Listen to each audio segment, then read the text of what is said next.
Welcome to my interview with Justin Tolbert. Say hey to the camera, Justin.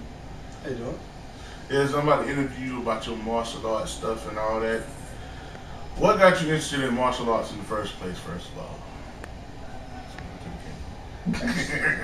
It's funny. What actually got me into martial arts was actually my mother. My cousin, my cousin Jada Monroe. She's actually second place world Olympian Taekwondo black belt. She was teaching at Bowling Air Force Base. She was a head of class, and my mom knew I loved Power Rangers. Actually, my other brothers as well. I have two younger brothers. She said, "Hey, let's put them in this, get all that energy out, and have them to love it." Was in it for about say about 6-7 years, on and off. I got to my black stripe, red belt black stripe. That's one level under black belt, first time, and just kept at it. Went off to college, and found out those martial arts actually at the college, which is actually where I've learned most, if not all, of my fighting skills from Shaolin Kempo.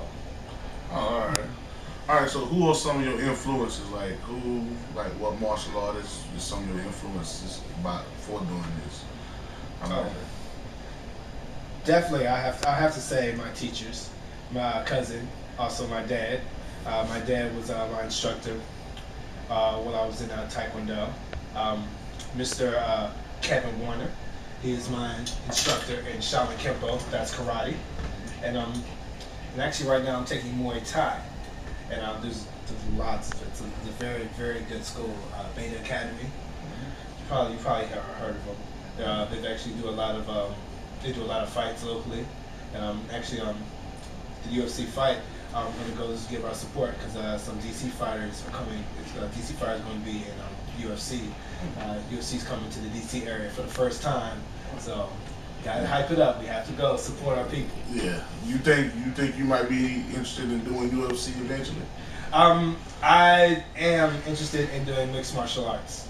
Not particularly to be competitive, just to increase my skill.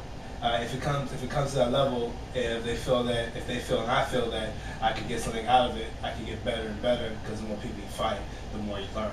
So I have nothing against competition. All right. So, what would you say are some of the advantages of learning martial arts? You know, like learning how to fight or whatever, discipline. What would you say some of your advantages are? Definitely discipline. Discipline and also confidence. Because most of the times people can do more than what they think they can. Right. And until someone pushes you and actually makes you do something that you are out of your comfort zone, you don't really know you can do it until you actually do it, which is a lot of martial arts. A lot of people think, oh, I can't do a punch, oh, I can't break a board, which really most people could break a board. Any grown man could break a board. It's just willing, it just makes sure if he's willing to actually hit it. If he's too afraid to hit it, he's not going to break it. But, all right. So, what are some of the disadvantages you would say? Is there any disadvantages in learning martial arts? Probably the only one disadvantage I would say in learning martial arts is just like any athletic activity. There's always a risk for injury. If you don't take the time to prepare yourself, to stretch. Also, just a lot of it is very rigorous. Like, as you know, I don't know if you know about Muay Thai. A lot of it is a lot of body conditioning and body hardening. You're taking a lot of hits. That can take a big toll on your body.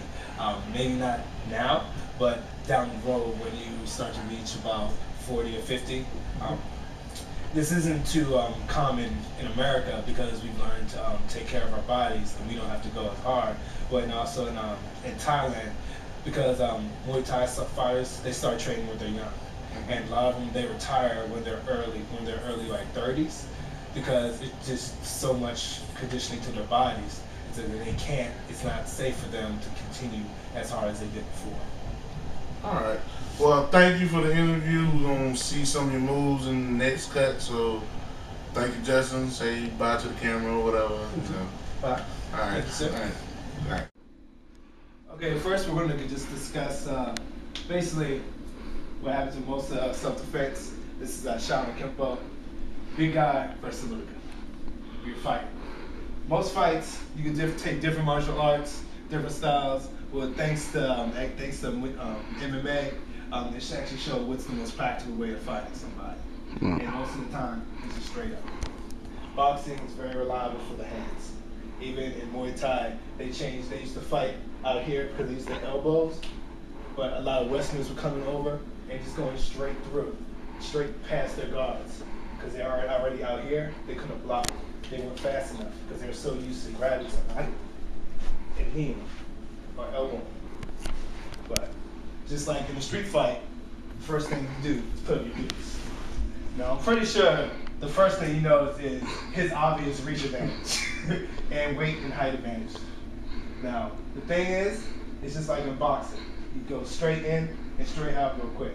I most likely don't want to go in straight in because he's going to beat me before I beat him.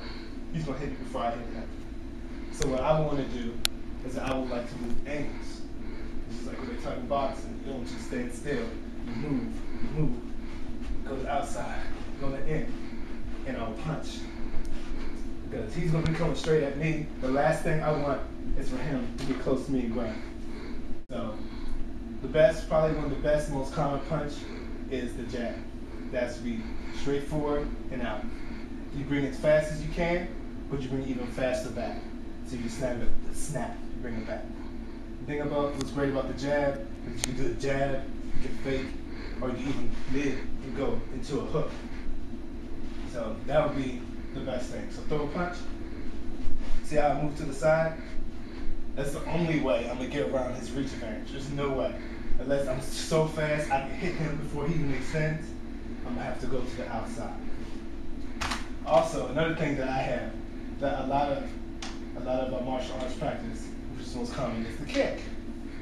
Now, the thing with the kick is that some people think it can be very impractical in a fight.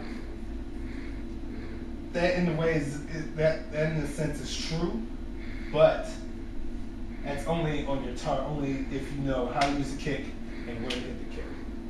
Now me, I'm not going to try to hit his head unless I can really hit his head really easily. But the most practical way to hit him is either probably in his groin or his leg, stop his movements. Most people aren't trained to get hit in the leg.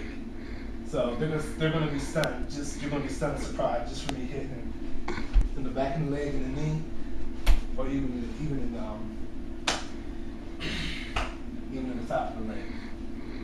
Now, what I'm going to show you is just some basic self-defense, which I learned in Shaolin Kempo, which is big guy versus little guy. Now, which most of the time, a lot of times, people want to grab. Say that he grabs my wrist. Now, you can get into the fancy wrist locks and all that later, but it starts off with I just want to get away. Because if he's really grabbing me at full force, he's yanking me, it's going to be surprise. There's not really much I can do. I just want to get away. The best fight is a fight you never fought. So he can grab me anywhere, inside my wrist, outside, the same way. It's really easy.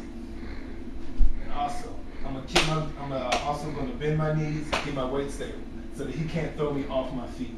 Because once he throws me off my feet and pulls me to him, it's over. Pull me as hard as you can. See how hard that was? Even if I'm straight, he pulls me, pull me, it's hard. So that's what you should train for. It's just to always be ready. And if you do get caught off guard, automatically go down and bend your weight and go to your knees. Now, with the Shaolin Kempo, as I showed you, the snatch ways lead eventually to wrist locks. Now, say he grabbed me the same way, I bait him, first thing we do, because this is practical, is that I'm gonna hit him in the face. I'm just smack him in the eye. First thing, his first reaction is to cover his eyes. Because who gets smacked in the eye often? I'm gonna clean my eye, and then I'm gonna do is I'm just turn my wrist and put it with his, and I'm gonna put my weight, even though he's probably at least 100 pounds bigger than me, and put my weight down. Now, if I do it fast, I can throw him to the ground. So he'll grab me, I smack him, I turn, and then I'm gonna put my weight against where he's off balance, and I'm also gonna put him in pain. And it has to be quick, it has to be strong. So I'm gonna push him in. Now see how my weight is down so that he doesn't pull me with him. If I was straight, it would be really easy for him to pull me up and I'd be on top of him. And that's exactly what I don't want to do.